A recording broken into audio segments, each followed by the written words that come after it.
The first months of war over the Pacific were not painted in red, white, and blue. They were marked in the silver and crimson of the rising sun. From the day the bombs fell on Pearl Harbor, December 7, 1941, the Japanese A6M-0 ruled the sky. Its pilots, many of them veterans of China, flew with deadly precision, their planes climbing higher and turning tighter than anything America had yet built. At sea, over jungle islands and atolls, the Zero was not just an aircraft, it was a symbol of invincibility. Against it, the United States Navy fielded the Grumman F4F Wildcat, a fighter that was everything the Zero was not. Where the A6M was light and elegant, the Wildcat was heavy and stubby. The Japanese called their own machine a falcon with wings of silk. American mechanics called theirs an iron barrel with claws. It was tough, yes, but in early 1942, toughness wasn't enough. The Wildcat's Pratt & Whitney R1830 twin-wasp radial engine could push it to about 330 miles per hour, with a climb rate that barely reached 2,000 feet per minute. In contrast, the Zero, with its Nakajima Saka A12 engine and stripped-down airframe, could soar past 360 miles per hour and climb like a hawk, gaining altitude faster than any Allied fighter in the Pacific. The difference was fatal. In the skies over Wake Island, Rabaul, and the Coral Sea, Wildcat pilots found themselves fighting a machine that could simply dance around them. You couldn't catch them and you couldn't run, one Marine pilot later recalled. The only thing the Wildcat could do was take a hit and keep flying. On the deck of the USS Lexington, in the gray dawn light of February 1942, Lieutenant Commander Frank Dutch Keene of VF-3 Squadron wiped a thin layer of salt from his canopy and squinted eastward. The Pacific shimmered like molten glass. Somewhere out there, Japanese carriers prowled. Zukaku, Shokaku, the same names whispered with dread among the crews. Below deck, his mechanics checked the .50 caliber Brownings, 6 of them crammed into the wings. They fed the belts by hand, each round gleaming under the lantern light. The Wildcat was rugged, and it could hit hard when it got the chance, but the men knew the truth. In a turning fight, the Zero would always win. Keene climbed into the cockpit, the seat hard and narrow against his back. He could smell the oil, the sweat, the faint tang of burnt aviation fuel that never left the aircraft. The deck officer signaled, the engine roared, and the plane lurched forward. Within seconds, the Wildcat was airborne, rising sluggishly toward a cloud bank where the sun was breaking through. It was a clear morning, too clear. As he leveled off at 15,000 feet, Keene saw the telltale glints, dozens of them, sunlight flashing off aluminum wings. Zeros. "They're coming in high," his wingman radioed, voice thin with static. "Stay tight." The dogfight that followed lasted less than 5 minutes.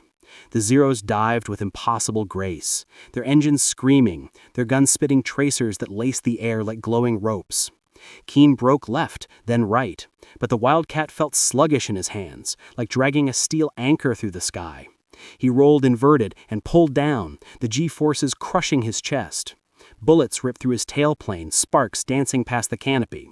His wingman went down in flames, a comet falling into the sea. Keene pulled level just long enough to fire a burst. The tracers tore across empty air. The Zero was already gone, climbing out of reach.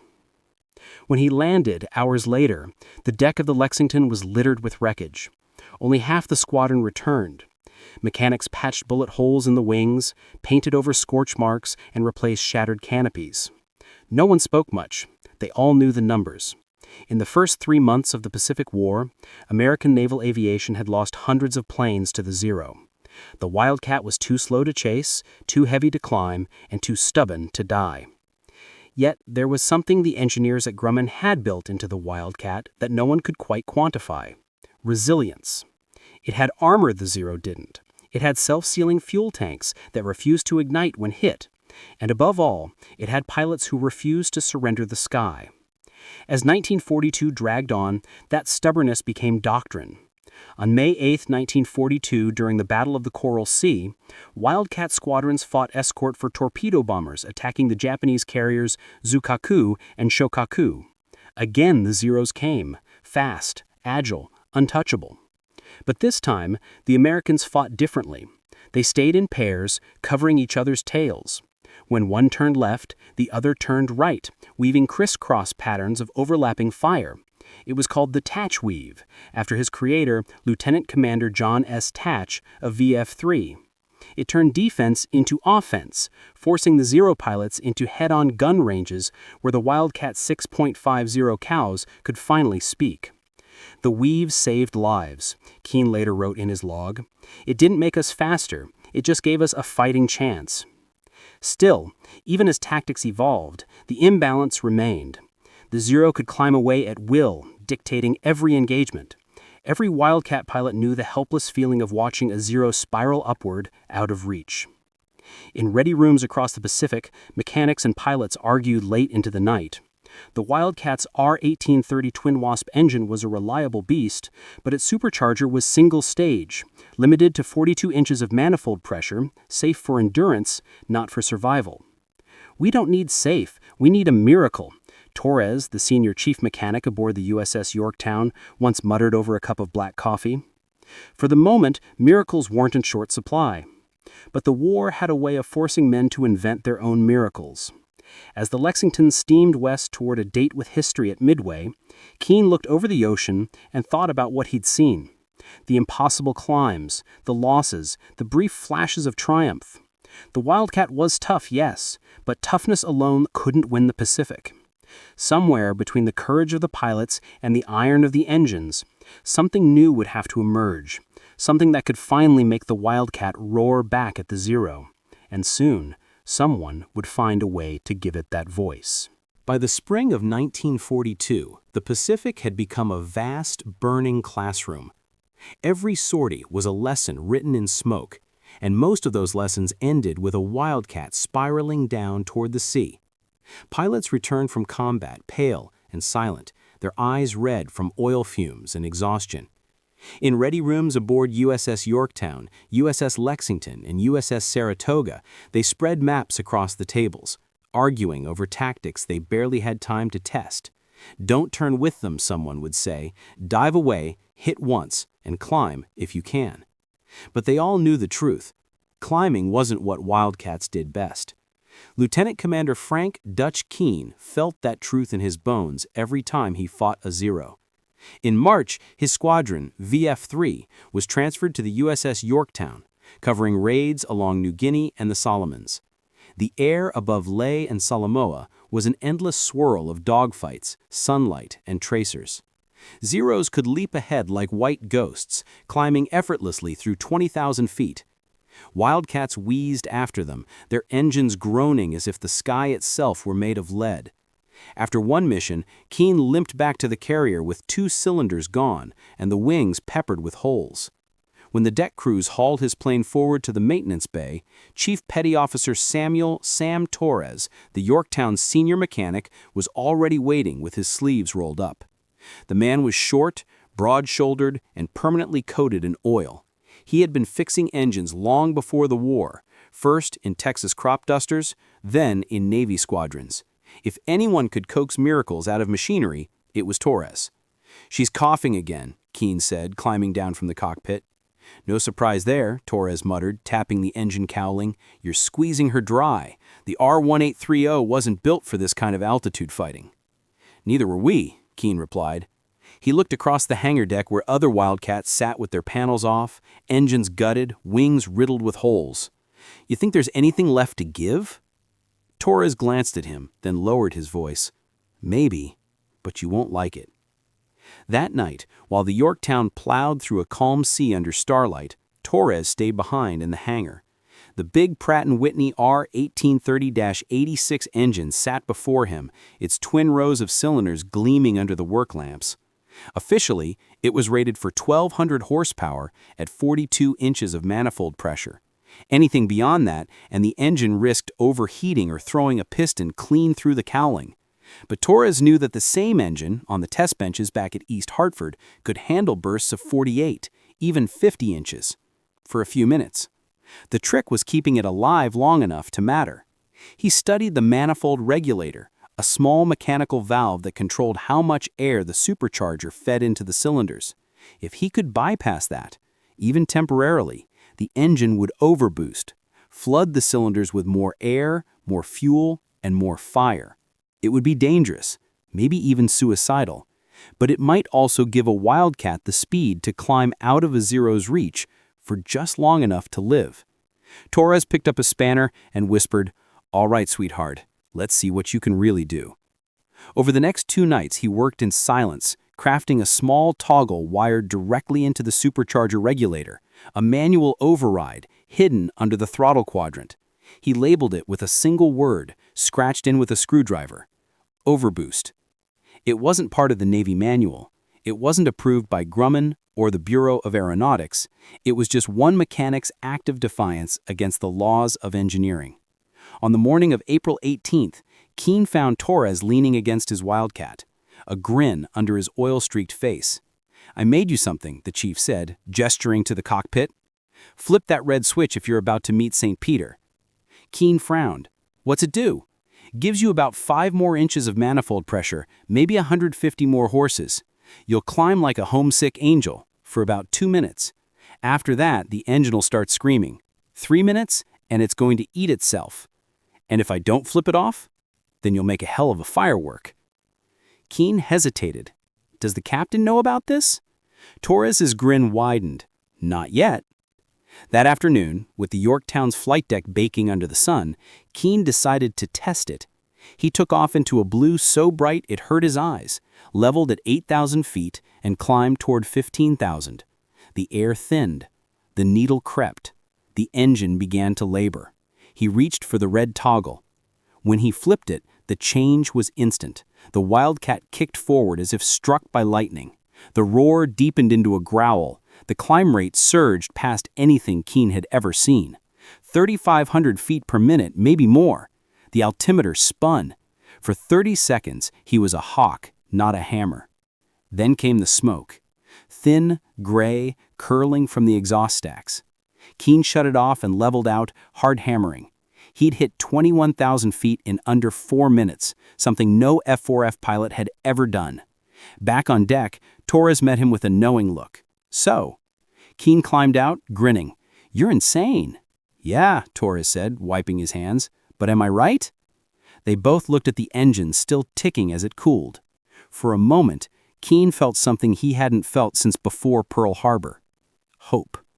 Word spread quietly through the hangar. A handful of pilots whispered about Torres's switch. Some didn't believe it, others called it suicide, but for a few, it became a secret weapon, a last resort.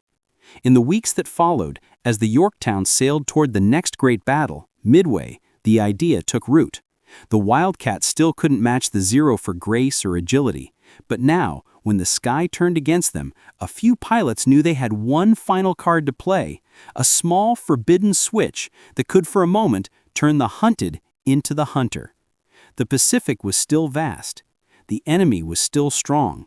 But somewhere deep inside the engine of the Wildcat, a new heartbeat had begun, loud, defiant, and just a little bit mad. The dawn of June 4, 1942 began like any other in the Central Pacific. A flat gray horizon, wind rolling across the decks of 3 American carriers, and a silence heavy with expectation. But before the sun climbed over the rim of the sea, the stillness shattered. At 05:30, radar aboard the USS Yorktown picked up inbound aircraft. Japanese carrier planes, bombers, and fighters were already on their way. The Battle of Midway had begun. In the ready room, Lieutenant Commander Frank "Dutch" Keene sat in his flight suit, listening to the distant roar of engines warming on the deck. The air smelled of coffee, salt, and fear. Around him, the men of VF3 Squadron were strapping on parachutes, checking gun safeties, murmuring half-prayers. No one talked about tactics now. They all knew the odds. The Japanese Zero had better climb, better turn, and more experienced pilots. The Wildcat's only weapon was what Grumman had built into its bones: armor, firepower, and the stubborn will of the men inside. The klaxon blared, the deck crew signaled. Keene's heart slammed once, then steadied. As his Wildcat rolled down the Yorktown's deck, he felt the familiar vibration through the seat. the hum of the Pratt & Whitney R-1830 Twin Wasp, 14 cylinders beating like a war drum. The plane leapt off the bow and into the air. Above the Pacific, the morning sky was alive with chaos. Columns of black smoke rose from Midway Island, contrails crisscrossed like scars. "Bogies high, Angels 20, the radio crackled. Keene craned his neck. There, sunlight glinting off spinning propellers. Dozens of them. Zeros. They dropped in from the east like silver knives, their wingtips flashing red. Within seconds, the Wildcats were surrounded. Keene's wingman shouted, "They're on us!" Bullets tore through the formation. A Wildcat exploded in a ball of fire. Keene banked hard, the G-force crushing his ribs, his breath coming short. Tracers whipped past his canopy, green, white, red. The Zero behind him stayed glued to his tail, matching every roll, every dive. Keene slammed the throttle forward. The engine screamed. The altimeter spun down, 12,000 feet, 10, 8. He pulled up, nose high, trying to climb, but the Zero climbed faster. The Japanese pilot was toying with him, confident, waiting for the perfect shot. "Hang on, Dutch," another voice crackled through the static. It was Lieutenant Tom Everett, his section leader. Everett dove through the melee, his Wildcat trailing smoke. "Break right, now!" Keene rolled, the Zero overshooting by inches. Everett fired, the tracers stitching across the sky, but the Zero flicked upward in a tight spiral and vanished into the sun. "They're playing with us," Everett growled. Keene didn't answer. His hands were slick on the stick. The air in the cockpit was thick and hot, the temperature climbing as the Twin Wasp struggled for breath. He thought about Torres, about that red switch hidden under the throttle. He hesitated. Every manual said 42 inches manifold pressure was the limit. He reached down. His fingers brushed the toggle. The metal was warm. For half a second he hesitated. Then he flicked it up. The change was instant. The engine's note dropped to a deeper growl, the entire aircraft shuddering as raw power surged through the cylinders. The Wildcat lunged forward, climbing like it never had before. The G's slammed him into the seat, but the altimeter spun upward, 15,000 feet, 17, 19. The Zero on his tail struggled to follow. Its engine whined thinly in the thinner air. Keene pushed harder, sweat dripping into his eyes. He could feel the heat rising from the floorboards, the engine running on borrowed life. "Come on, old girl," he whispered, "just a little longer." He broke through the top of a cloud layer, sunlight exploding across the canopy. The Zero burst out behind him, but now, for the first time, Keene had the advantage. He pulled back, rolled over and dove, a perfect high-side reversal. The Wildcat screamed downward, the .5 calibers thundering. The tracers caught the Zero across the fuselage. The Japanese plane jerked once, then disintegrated into flame, a streak of smoke plunging toward the ocean far below. Keene leveled out, heart hammering. "Splash one," he muttered. His voice shook. But there was no time to celebrate. More Zeros were coming. The radio crackled with chaos, calls for help, broken transmissions, screams. Keene looked down. The sea was littered with burning aircraft, oil slicks stretching for miles. He turned toward the carriers, but the sky was filled with movement. Japanese dive bombers, escorted by fresh Zeros, were bearing down on the American fleet. Below, the Yorktown's anti-aircraft batteries opened up, filling the air with black bursts of flak. Keene pushed the throttle to the limit, the needle trembling near the red line. He dove straight into the formation. "Overboost again," he whispered. He flicked the switch. The Wildcat roared. For a few impossible moments, he became the hunter. The airframe rattled. The manifold pressure gauge screamed past 48 inches. He fired into the bombers, cutting one apart, then another. The sky became a storm of tracers and smoke. Then, a violent jolt, a shudder through the wings. Warning lights blinked red. The engine coughed, then caught again, sputtering. He'd pushed it too far. Keene shut the switch off, coaxing the power back. "Hold together," he begged. "Just hold together." The attack broke apart. The bombers scattered, several trailing smoke. The Yorktown took hits, bombs slamming into her deck, fires breaking out, but she still floated. The Wildcats had done enough to blunt the strike. By the time Keene landed, the deck was chaos. Fire crews sprang foam, wounded men being carried below. He taxied in, engine ticking and popping. Torres ran to meet him, eyes wide. "Did you—" "Yeah," he gasped, pulling off his helmet. "It works."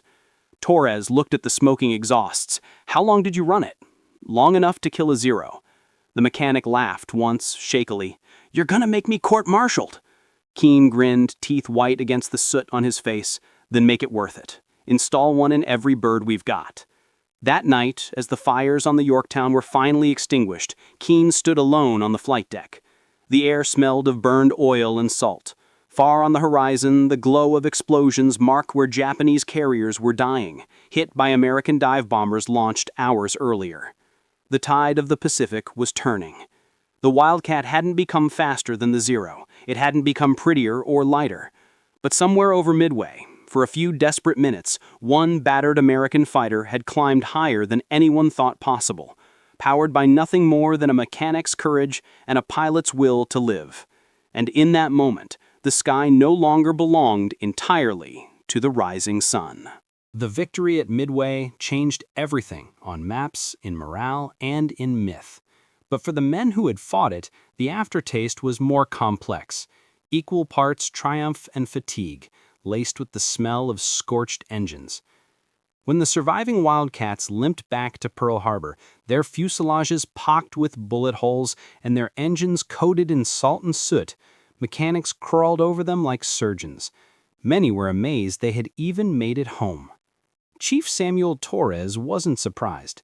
He had seen what overboosting did. Inside the hangar at Ford Island, engines were torn apart on wooden benches, cylinders warped, valves cracked, pistons melted.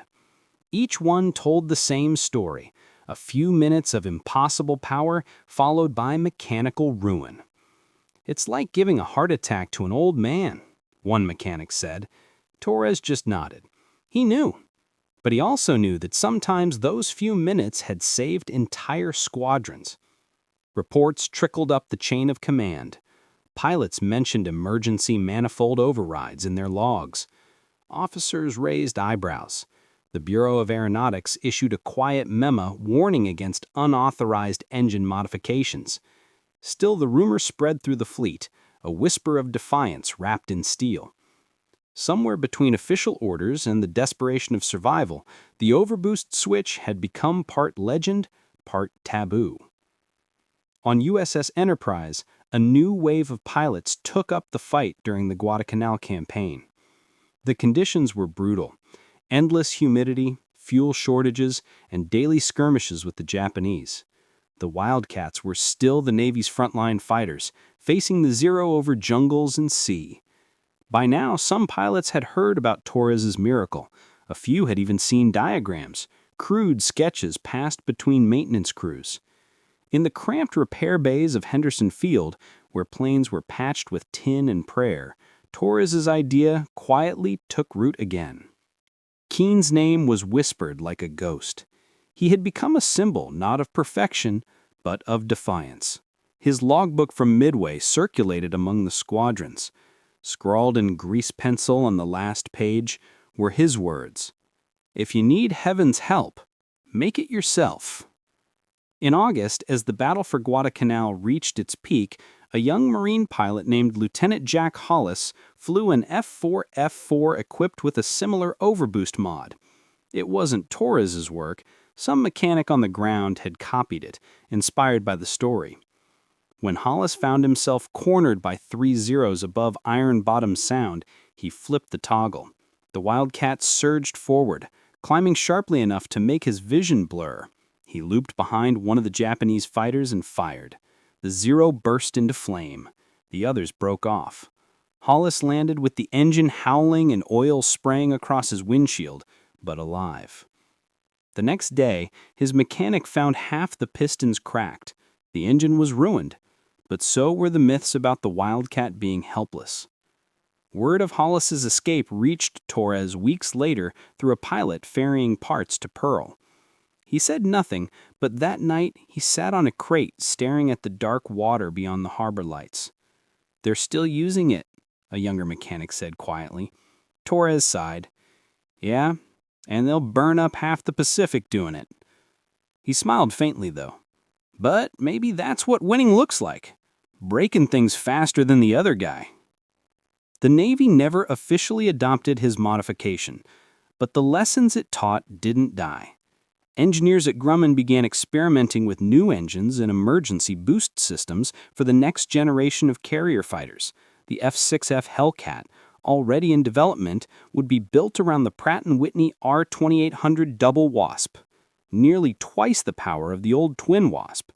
It would have a proper war emergency power setting, allowing safe bursts of extra boost without melting itself apart. Torres's reckless idea had simply become doctrine, refined by science and sanctioned by command. Meanwhile, on the front lines, the cost of those experiments kept piling up. Every week, Wildcats returned to Henderson Field with scorched engines. Mechanics worked through the night, cannibalizing wrecks to keep the rest flying. When the Japanese attacked at dawn, the same patched-up planes roared back into the air. There was no rest, no glory, just a grim rhythm. Fly, fight, fix, repeat. By late October, Guadalcanal skies belonged to neither side. They were filled with smoke and ghosts. Pilots called it the Slot, a narrow channel between islands that swallowed men and machines. Every time a Wildcat climbed into that gray void, it carried the echoes of those who had flown before, and the faint, dangerous hope that for a few minutes it could still match a Zero's grace. One humid night, Hollis and his mechanic sat beside their grounded Wildcat, drinking from tin cups of lukewarm coffee. The young Marine stared at the plane's battered fuselage. "You ever think this thing's got a soul?" he asked. The mechanic shrugged. "If it does, it's borrowed." Hollis smiled. "Then let's borrow a little more tomorrow." The next morning, he took off again. He never came back. His wreck was never found, but his final radio call was logged at 0812 hours. Switch on. When Torres read the report months later, he folded it carefully and slipped it into his tool chest. For the rest of the war, he refused to build another Overboost switch, but he didn't regret it. He told a fellow chief years later, he knew what it could do, he also knew what it cost. By the end of 1942, the Wildcat had been pushed to its limits, mechanically, physically, spiritually. Yet somehow it had survived. Against all logic, the stubby little fighter had carried the Navy through the darkest year of the Pacific War. And though the Hellcat and Corsair were already on the horizon, every pilot who climbed into those newer, faster machines would owe something to the rough, dangerous lessons written in the logbooks of the F4F and to the men who risked everything to make steel climb higher than it should. Somewhere in the maintenance bay of Pearl Harbor, an old Twin Wasp engine sat on a bench, its pistons scorched black. Torres walked past it one last time before shipping out. He stopped, ran a hand over the cracked metal, and whispered, "You gave everything you had." Outside, the sound of a Hellcat's engine rolled across the airfield. Deeper, stronger, confident. The future had arrived, but it carried with it the heartbeat of every Wildcat that had dared to roar beyond its limits, and the ghost of one small red switch that had once defied gravity and fate for just a few fleeting minutes of borrowed power. By early 1943, the Pacific sky had changed color. The blue that once belonged to the rising sun was now streaked with contrails from a new kind of fighter, faster, stronger, born from the ashes of every Wildcat that fell before it. The F4F Hellcat had arrived. It was the child of everything learned in blood and smoke, a bigger frame, a tougher hide, and an engine, the Pratt & Whitney R2800 Double Wasp, that could unleash nearly twice the horsepower of the old F4F. Officially, it came with something engineers called war emergency power. Unofficially, the pilots nicknamed it the Overboost done right. From the outside, the Hellcat looked like the Wildcat's older brother. Heavier shoulders, wider wings, but inside it carried the DNA of every desperate experiment, every red switch flipped in defiance. Grumman's designers had studied the Wildcat's combat reports line by line. They'd read about the Overboost switch, the melted pistons, the unapproved modifications that save lives. One engineer, decades later, would admit, "We all knew about Torres's trick. We just decided to make it legal. But back in 1943, none of that mattered to the men still flying. To them, the Wildcat wasn't a relic, it was memory made of metal. The USS Bogue, one of the Navy's new escort carriers, still flew Wildcats during the anti-submarine patrols of the Atlantic. On her deck, among the smell of fuel and salt, younger pilots who'd missed the early Pacific battles listened to veterans tell stories. They spoke of Midway, of Wake Island, of the days when the Zero owned the sky, and of a mechanic who wired a forbidden switch under the throttle.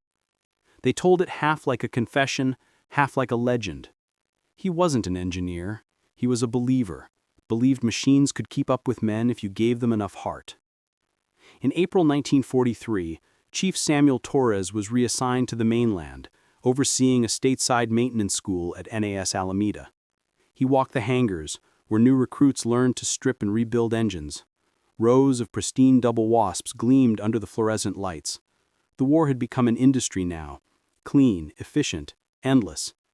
Yet as he listened to instructors lecture about proper boost management, Torres couldn't help but smile.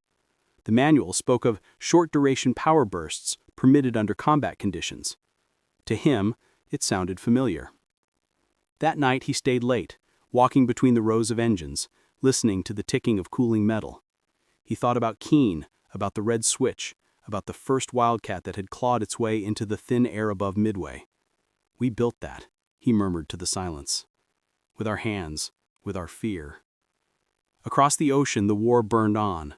The Hellcat now faced the Zero's successor, the A6M5, and turned the tables completely. In the Marianas, at Philippine Sea, at Formosa, the results were one-sided. American pilots returned from missions with kill ratios that defied belief, 13-1, 19-1. The headlines called it the Great Marianas Turkey Shoot. But veterans of 1942 knew better. They remembered when the odds were reversed, when survival itself was victory.